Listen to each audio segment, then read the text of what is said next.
Welcome back, MG fam. It's your boy McGruff, and we're back, baby, with the Knicks Rebuild here on NBA Live 10. Hey, you guys know we got eliminated last episode by the Cleveland Cavaliers in Game 7, so you know what time it is. It's time to, simulate the rest of the playoffs and get to the offseason and try to build up this team, man. Or, move around some players. We are in some, financial trouble because we got two players going up for a new contract, Ridenour and David Lee. And I don't believe we have enough money to share with both of those guys. I know my boy Stephen Curry won a new contract also, but hey, we're going to take care of the players we think will help us out the most. After simulating the playoffs, the 76ers and the Phoenix Suns both made it to the championship game, even though they showed the Pistons name there. I don't know what happened. There was a glitch in the game. So the 76ers went on and won the NBA championship, 4-game sweep. Well, you know this team was not to be played with. We played them one time in the season and they, took care of us. Led by Andre Iguodala. You already know they had Chris Bosh and, and Nate Robinson is on his team also. He got some revenge against us. He said, "You gonna trade me to the 76ers? I'm gonna show you guys. We're gonna get a championship before y'all." So we got a, got a little rivalry going here. So Andre Iguodala won the MVP award of the finals, and he got 19.7 points per game, 4.6 rebounds, and he shot 43%. His 3-point shot was 33%, so he was killing it. And like I said, man, this team, they constructed this team pretty well. 62 wins, only 20 losses, and they went 16-5 in the playoffs. That team had Chris Bosh, all kind of great players, man. They had some nice key parts to that team. That's how you build a championship team. You win by having great role players and great stars on your team. So it's time for the draft lottery, and you can see Sacramento got the top pick, Dallas got the number 2 pick, Boston is in the top 5, and you got Utah at 4, and Indiana is at the 5th spot. And when you scroll on down, you can see we in here, but we're at the 24th spot, so we're going to try to see if we can get a pretty decent player. We're going to try to get a point guard to replace Luke Ridenour. If we don't get a great point guard, we're going to go to the free agency and try to lock up one of those OG vets or something. So you guys can get a glimpse here, man. We invited some kids to work out for us. You can see Ogun is there. Got a lot of great talent in this draft, so we're going to see if we can get, one of these top players. We need a point guard, but this draft is filled with great power forwards and some great centers. So you can see Higgins is right there. He's another big boy. He can shoot that thing. You already know. He can put it up there. He can hit some mid-range jumpers, and he can, he can knock down some three-pointers, baby. You can see it. And Swartz is another great one, man.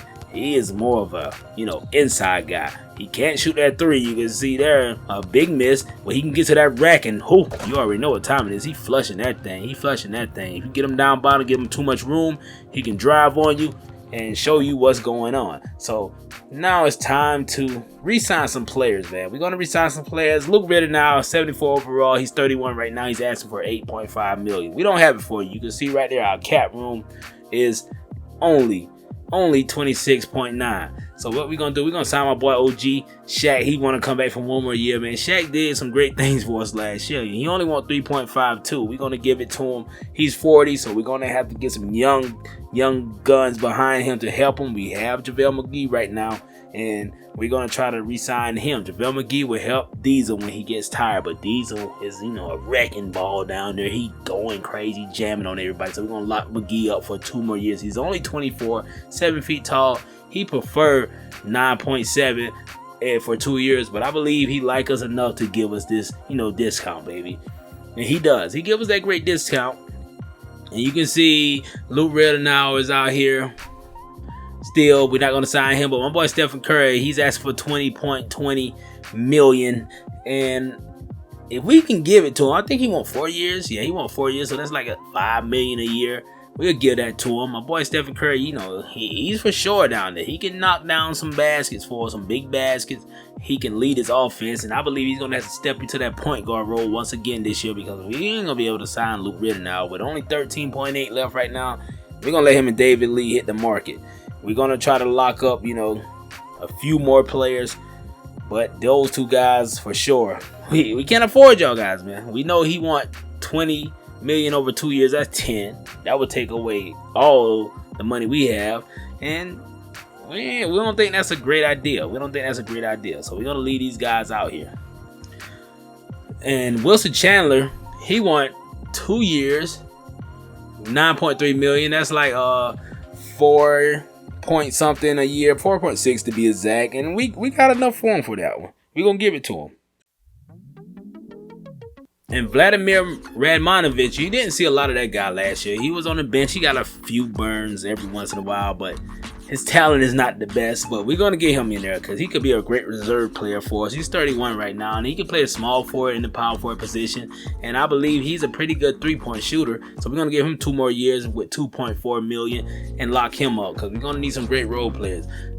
In hindsight, I wish we didn't sign Josh Howard to that max deal that we gave him earlier in this rebuild, because we could have got great players. Another great player. We would have just waited 1 year more. We would have got some great players. But I think Josh is going to be in his contract year. Hopefully we can win a championship with him. But if not, man, we might think of trading him this year.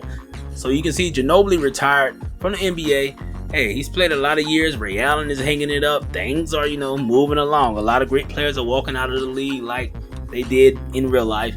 And we are looking to rebuild this team to get all the way to the championship. So let's go. So in the draft right here, you can see Hoffman went with the first pick, Ogun went with the second, Fortson went with the third, Adams with the fourth, and Griffin with the fifth. So keep on moving. There's a lot of great players in this draft. A lot of guys they compare to some all-time greats, and we're just trying to get a pretty decent point guard. So now to our pick here at the 24th pick. We're going to look to grab Ricky Hughes, man. They compare this guy to Chucky Atkins. He's 5'9", 184. He's more of a, defensive player. We'd like to have a defensive player with some athleticism on the perimeter to help us defensively. Because if we can develop this kid to, his top potential, I believe he'll be more of a Gary Payton-esque type guy.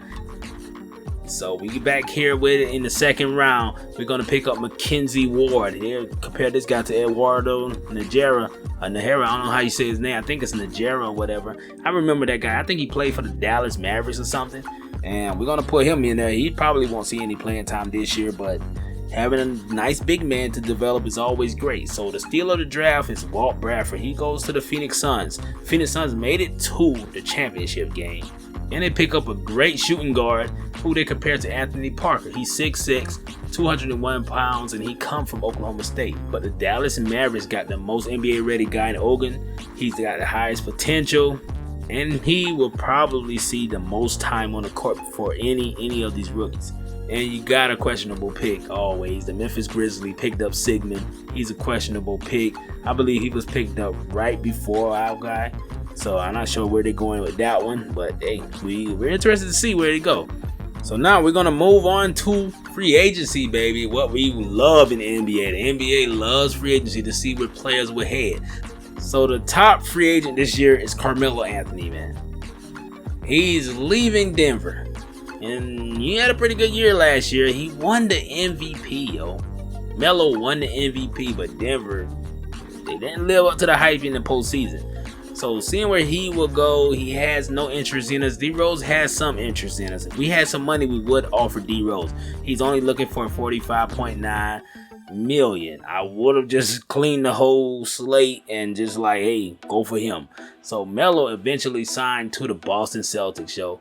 And D-Rose signs to Dallas. And David West went on to Indiana. So D-Rose in Dallas, Melo in Boston. Okay, I see Boston say we lost Ray Allen, but we putting Melo out there with it. So Jared Bayless got a lot of great point guards left. Luke Ritter now, we're not signing him, so we're gonna try to get a little steal here. So Steve Nash has a lot of experience. He's still a 73 overall, and he's only wanting $1.94 million this year. So I believe he's there to, he's ready to tutor some of these young players that we have, and he will bring a championship mentality to this roster. So we're gonna give my boy Steve Nash some love. Him and Shaq used to be teammates out there in Phoenix, and have him and Shaq on the floor together will bring back a lot of memories.